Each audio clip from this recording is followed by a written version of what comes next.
तो हेलो दोस्तों, कैसे हो सब लोग। स्वागत है आप सबका चैप्टर 2 में। चैप्टर 1 में आपने देखा कि कैसे रॉबर्ट डाउनी जूनियर यानी हमारा गॉड एम्परर डूम पूरे मल्टीवर्स को तबाह करके एक नया प्लेनेट बना चुका है और अपना पुराना कैप यानी क्रिस इवांस बन चुका है हाइड्रा सुप्रीम। लेकिन भाई अभी तो कलेश शुरू हुआ है। आज चैप्टर 2 में हम देखेंगे कि कैसे मार्वल का सबसे धांसू परिवार यानी फैंटास्टिक फोर इस लफड़े में एंट्री मारता है। और सिर्फ यही नहीं, एक कचरे के ढेर में बचे कुछ हीरोज ने क्या खुफिया दुकान खोली है और बच्चों की एक ऐसी आर्मी तैयार हो रही है जो डूम के रियलिटी के पर्दे फाड़ देगी। चलो बिना किसी बकवास के सीधा सीन पर आते हैं। सीन 1। तो भाई कहानी आगे बढ़ती है डूम के महल के बिल्कुल पास बनी एक अजीब सी हाई टेक लैब से। यहाँ डूम ने फैंटास्टिक फोर के 3 धांसू मेंबर्स को रानी के पहरेदार की तरह कैद कर रखा है। अपना पेड्रो पास्कल यानी रीड रिचर्ड्स और हमारा आग वाला लौंडा जोसेफ क्विन ह्यूमन टॉर्च और अपना पत्थर का भाई एवन मॉस यानी द थिंग। लेकिन ट्विस्ट वही पुराना है बॉस। इनको लगता है कि डूम इनका मसीहा है,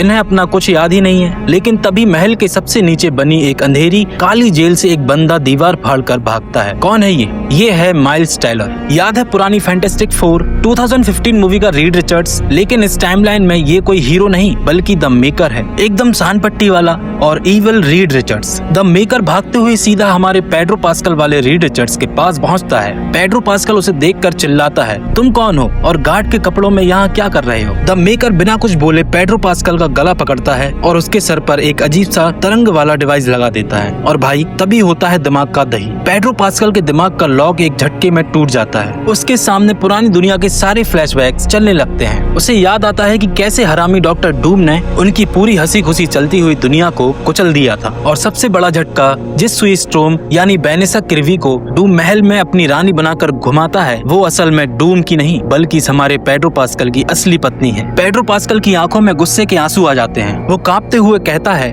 उसने मेरी दुनिया चोरी की, उसने मेरी सुई को चुरा लिया। द मेकर मुस्कुराता है और कहता है, तो फिर देर किस बात की, चलो इस नकली भगवान का तख्त उखाड़ते हैं। सीन 2। अब महल से बहुत दूर बैटल वर्ल्ड के एक ऐसे इलाके में चलते हैं जहाँ चारों तरफ सिर्फ कचरा और टूटे हुए स्पेस के शिप्स और लोहे का ढेर है। इस गंदे इलाके में छुप कर बैठी है हमारी फ्लोरेंस बर्ग यानी येलेना ब्लोवा न्यू ब्लैक विडो और अपना पुराना सच्चा आशिक सेबेस्टियन स्टैन यानी बकी विंटर सोल्जर। इन दोनों ने मिलकर यहाँ एक खुफिया अंडरग्राउंड बेस बनाया है जहाँ ये बचे कुछ लोगों को खाना और पनाह देते हैं। तभी एक रात क्या होता है, आसमान से एक चमकती हुई लाइट सीधा उनके बेस के सामने आकर गिरती है। येलेना अपनी गन निकालकर दौड़ती है और देखती है कि वहाँ कोई और नहीं बल्कि ट्योना पेरिस यानी फोटोन बेहोश पड़ी है। हाँ भाई, वही फोटोन जो द मार्वल्स मूवी के एंड में एक पोर्टल में फंसकर दूसरी यूनिवर्स चली गई थी। वो गिरते ही कहती है, आसमान बंद हो रहा है, सारी टाइमलाइंस खत्म हो रही हैं। और सुनो, फोटोन अकेले नहीं आई है, उसके साथ मलबे से निकलता है अपना व्हाइट विजन यानी पॉल वेटनी। लेकिन ये विजन पहले जैसा नहीं है, ये बिल्कुल एक कंप्यूटर की तरह बोलता है बिना किसी इमोशन के। व्हाइट विजन अपनी आंखों से येलेना को देखता है और बोलता है, मेरा सिस्टम चल रहा है,